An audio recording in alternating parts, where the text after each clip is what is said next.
కానీ ఈ స్కూళ్ళల్లో విప్లవాత్మకమైన పాటలు కానీ లేకపోతే తెలంగాణ ఉద్యమ పాటలు పాడినప్పుడు కానీ ఎప్పుడు మీకు చేదు అనుభవం ఎదురవ్వలేదా? స్కూళ్ళల్లో బాగా ఉంటాయి. ఎందుకు నేను చిన్నపిల్లగానే అప్పుడే పాడినా. నేను 7th క్లాస్ ఉన్నా. మా ఊర్లో 7th లో ఉన్నప్పుడు మేము ఒకసారి దసరా పండుగ పోతున్నాము. దసరా పండుగ పోయేటప్పుడు అంతా యూత్, మాది నవయోగ యూత్, అన్ని రిబ్బన్లు కట్టుకొని పాట పాడుకుంటూ పోయినాం. ఎర్రజెండి అనియలో ఊరు మనదిరా ఈ వాడ మనదిరా అని దొరయింది అని పాడినప్పుడు వీళ్ళంతా రాడికల్ వచ్చి రాడికల్ పాటలు పాడుతున్నాయి అని చెప్పేసి పోలీస్ పటేల్ మనం పట్టించాడు. పోలీస్ జీబులో వచ్చి అప్పుడు నెక్కర్ల పోలీసులు ఉండ్రి, బుడ్డ పోరగానం. పోలీసులు అంటే మామూలు భయం ఉంటుందా? పొలగాడు తినకుంటే కూడా అగో పోలీసు వచ్చిందంటే పరిగెత్తేది. ఆ కాలానికి పోలీస్ జీబులు వేసుకొని పోయి దుబ్బాక ఉండే అప్పుడు మాకు. దుబ్బాకాల పోలీస్ స్టేషన్లో నన్ను గోడ కుర్చీ వేయించిండు 7వ తరగతి. నాకు ఎప్పుడు గుర్తుంటుంది. విప్లవ పాట పాడినందుకు గోడ కుర్చీ వేయించిండు. అది వేసినా మనం ఏం మానుకోలేదు. మళ్ళీ అంటే మానుకోవడానికి కోసము మానుకుంటే వచ్చేటి కావు కదా. జీవితంలో ప్రతిది కూడా పాటనే కదా. ఇప్పుడు మా ఊర్లో దొరలు ఉండేది, దొర మీద పాట ఉండే. అయ్య వేసిన అప్ప కిందికి దొరల్లో జీతగాడ సిరిమల్లేసేటి కింద లచ్చుమమ్మో లచ్చుమమ్మ నువ్వు సిరవోయి కూసున్నావెందుకమ్మో ఎందుకమ్మా మోకలో దిగబడి ఎద్దోలేయనకకు ఒక్కొక్క అడిగేసి నాట్లేసి లచ్చుమమ్మో లచ్చుమమ్మ నీ నడుములే ఎరిగేనా లచ్చుమమ్మ అనగానే నా తల్లి కనబడుతుంటుంది కదా. నాట్లేసి తల్లి కనబడుతూ ఉంటుంది. ఆమెను చూడగానే ఈ పాట యాదికి వస్తుంది మాకు. పాటను మర్చిపోయే జీవితాలు కాదు కదా, ప్రతి దాంట్లో ఒక పాట ఉంటుంది కదా. అట్లా విప్లవాలు కానీ విప్లవ పాటలు కానీ పల్లెలల్లా నేనే కాదు ఎవరు కూడా దూరంగా వెళ్ళిపోలేదు. ఎందుకంటే పాటలు వాళ్ళ జీవితంలో భాగస్వామ్య పాటలు కాదు. ఇప్పుడు ఆరేసుకోపోయి పారేసుకునే అనే పాటలు కావు కదా. కాబట్టి ఈ పాటలు వచ్చినా వెళ్ళిపోయినాయి. అవి ఎవరు పాడుకునే వాళ్ళు కాదు కదా గ్రామాలలో. ఇప్పుడు ఈ పాటలు పాడేవాళ్ళు ఉన్నారా? చాలా మంది తెలంగాణలో చాలా మంది ఉన్నారు. ఇప్పుడు పిల్లలు అంటే విప్లవాల పాటలు తగ్గిపోయింది. ఇప్పుడు ఆ లైఫ్ అనేది ఇప్పుడు ఈ కార్పొరేట్ లైఫ్లోకి వచ్చిన తర్వాత చాలా పోయింది. ఆ పాటలు రావట్లేదు. ఆ పాటల రూపంలోనే తెలంగాణ పాటలు వచ్చినాయి. ఓకే, మీరు గుర్తుపెట్టుకోండి. విప్లవాల పాటల్లో నుంచి తెలంగాణ ఉద్యమం ఎప్పుడైతే కేసీఆర్ గారు 2001లో ఎప్పుడైతే బీఆర్ఎస్ పార్టీ పెట్టిండో, బీఆర్ఎస్ పార్టీ పెట్టినప్పుడు తొలినాళ్ళ నుంచి అప్పుడు తెలంగాణ పాట పాడడానికి కోసము ఎక్కడ వేదికనిచ్చేవాళ్ళు గారు. బెల్లి లలిత చచ్చిపోయింది. గద్దరన్న తొలినాళ్ళలో చచ్చిపోయిందా చంపేశారు. గద్దరన్న తొలినాళ్ళలో పాట వచ్చింది, నా తల్లి తెలంగాణ తిరగబడ్డ వీర. దాని తర్వాత గద్దరన్న మీద కూడా కాల్పులు జరిగినాయి. 90లో గద్దరన్న మీద కాల్పులు జరిగిన తర్వాత తెలంగాణ పాటకు వేదిక లేకుండా అయిపోయింది. అసలు ఎవరు ఆ పాట పాడినా చాలామంది పిల్లలు, ఐలే అని ఒక పిల్లగాని కూడా చంపేసేసారు. ఆ టీమును ప్రజాకాల మండలి మీద విపరీతమైనటువంటి జనసభ మీద విపరీతమైనటువంటి ఒత్తిడి ఎన్కౌంటర్లు జరిగిన తర్వాత ఈ పాటలు అనేటివి క్లోజ్ అయిన తర్వాత ఇదే పాట మరో రూపంలో మారింది. ఎక్కడికి మారింది? తెలంగాణకు మారింది. అవును, ఎస్. తెలంగాణకు వచ్చిన తర్వాత తెలంగాణ రాజకీయ ప్రస్థానం మొదలైన తర్వాత పాటను ఎవరు డిస్టర్బ్ చేయలే. అప్పుడు మళ్ళీ గదరన్న పాట తీసి నా తల్లి తెలంగాణరా తిరగబడ్డ వీనరా వీరులకు పుట్టి నిలమ్మో పౌరుషాల గల్లా తల్లెమ్మో ఆ తేనె తిట్టెలా తీయగుంటది కత్తి అంచులా మెత్తగుంటది. ఈ పాట ఎవరు దీన్ని అడ్డుకోలే. అప్పుడే గూడంజన పాట వచ్చింది. వెనక ముందు చూసుడేంది రాజన ఓ రాజన ఎత్తుకో తెలంగాణ జెండ రాజన ఓ రాజన అయ్యో నివా నువ్వు అవ్వో నివా తెలంగాణోనికి తోటి పాలో నివా. ఇవి ఎందుకే వచ్చినాయి? అన్ని అల్లకే కదా, బతుకు చిత్రాలు వచ్చాయి కదా. ఇప్పుడు విప్లవ పాటలు పాడినప్పుడేమో గోడ కూర్చులు వేయించారు. ఎస్. తెలంగాణ ఉద్యమ పాటలు పాడినప్పుడేమో పాయింట్ బ్లాంక్ గందు పెట్టేసి కాల్చాలని చూశారు మిమ్మల్ని. నేను సీకెం కాలేజీలో చదువుకుంటున్నప్పుడు డిగ్రీ ఫస్ట్ ఇయర్లో ఉన్నా. నన్ను పట్టుకెళ్ళారు ఒక 3 రోజులు. ఎన్కౌంటర్ నర్సంపేట అడవులో తిరిపారు. పద్మక్షి గుట్టలకు తీసుకుపోయి కన్నత మీద తుపాకీ పెట్టి, ఆయన కూడా ఎవరో కదా డిటి నాయక్ గారు ఉండే అప్పుడు. ఆయన సిపిఓ ఏసీపీఓ డిఎస్పీఓ ఉండే అక్కడ.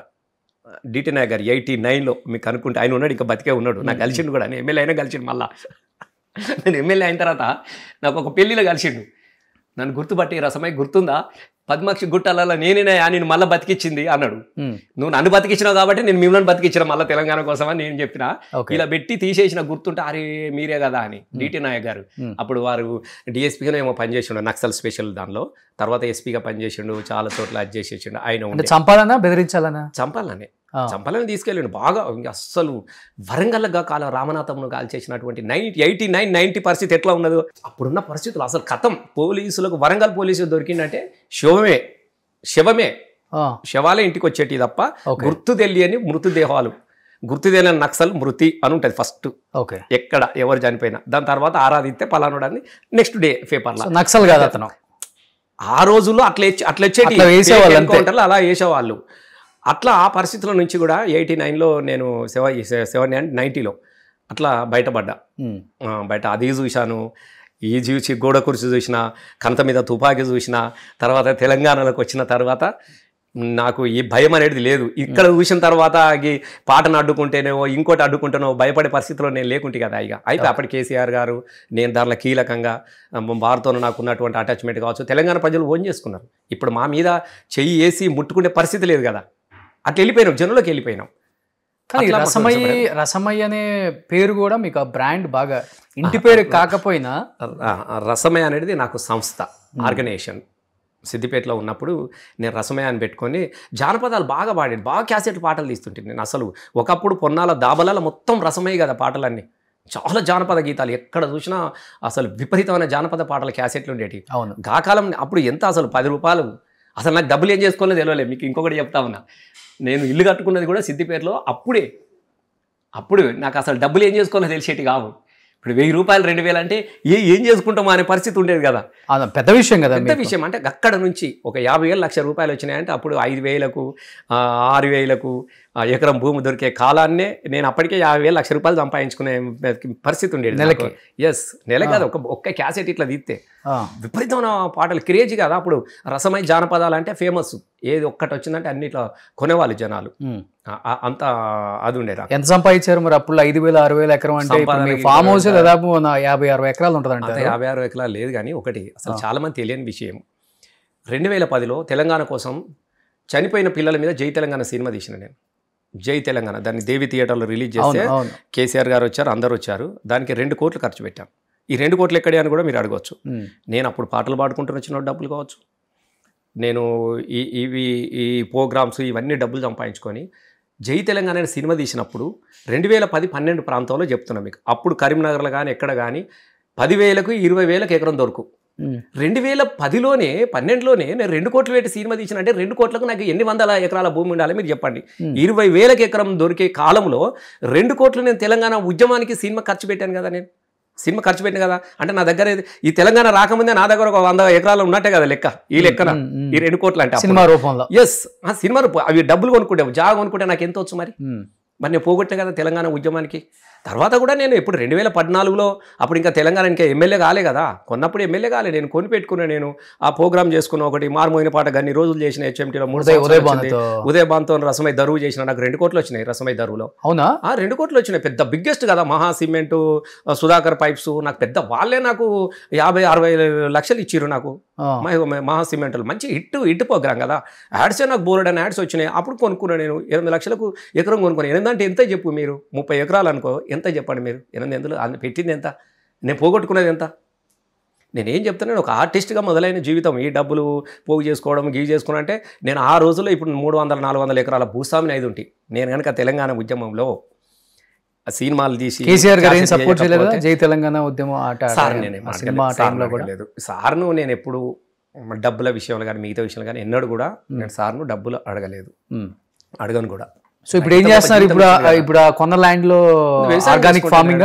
ఆర్గానిక్ ఫామ్ చేస్తాను నేను. మంచిగా నాకు బీర తోట ఉంది, కీర తోట ఉంది, ఫామ్ ఆయిల్ పెట్టుకుని నేను వ్యవసాయం చేసుకుంటా. అది ఫామ్ హౌస్ కాదు, ఫార్మర్ హౌస్.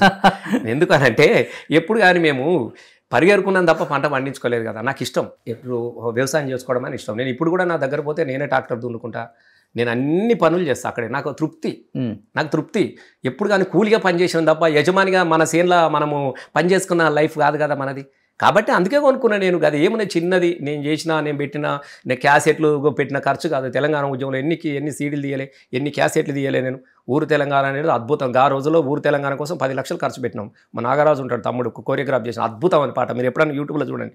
ఊరు తెలంగాణ, నా పేరు తెలంగాణ, నా తల్లి తెలంగాణ, తను వెళ్ళ తెలంగాణ, నా పాట తెలంగాణ, నా ఆట తెలంగాణ, సై ఆట తెలంగాణ అని క్యాసెట్ ఊరు తెలంగాణ. దానికోసం మేము వీడియో 5 లక్షలు 6 లక్షలు పెట్టినాం. అప్పుడు 10 ఎకరాలు వచ్చు. ఆ క్యాసెట్ తీసిన రోజున డబ్బులు నేను కొనుక్కుంటే అసలు ఎవ్వరు రోషన్ అసలు అప్పుడు డబ్బులు భూమి ఎవ్వరికి కావాలి భూమి. అసలు 10,000 పెడితే 5,000కి ఎకరం దొరికే కాలంలో నేను నా పైసలు అన్నీ కూడా నేను టీచర్గున్నా, నా జీతం డబ్బులు ఇవన్నీ తీసుకొచ్చుకొని గవర్నమెంట్ టీచర్గున్నా. నేను 95లో టీచర్. 95లో టీచర్ నేను ఆ డబ్బులన్నీ తీసుకొచ్చి తెలంగాణ ఉద్యమానికి క్యాసెట్ల రూపంలో ఖర్చు పెట్టిన కదా, తెలంగాణ ప్రజలకు పాటలు అందించాలన్న ఉద్దేశంలో ఆరాటంగా ఖర్చు పెట్టినాను తప్ప ఆస్తుల మీద ఉన్నట్టుంటే ఇలా నా అంత పెద్ద కోటీశ్వరుడే లేడు. మీకు అది కూడా చెప్తా ఉన్నా, నాకేం తక్కువ చెప్పు. నేను 10th ఇంటర్మీడియట్ ఉన్నప్పుడే రేడియోలలో పాటలు పడి డబ్బులు సంపాదించుకున్నాను. ఒక క్రమంలో బోలెడని క్యాసెట్లు ఇప్పుడు ఏం లేదు. సుమన్ టీవీలో మీ పర్సనల్ అండ్ బిజినెస్ ప్రమోషన్స్ కోసం కింది నెంబర్కి కాంటాక్ట్ చేయండి.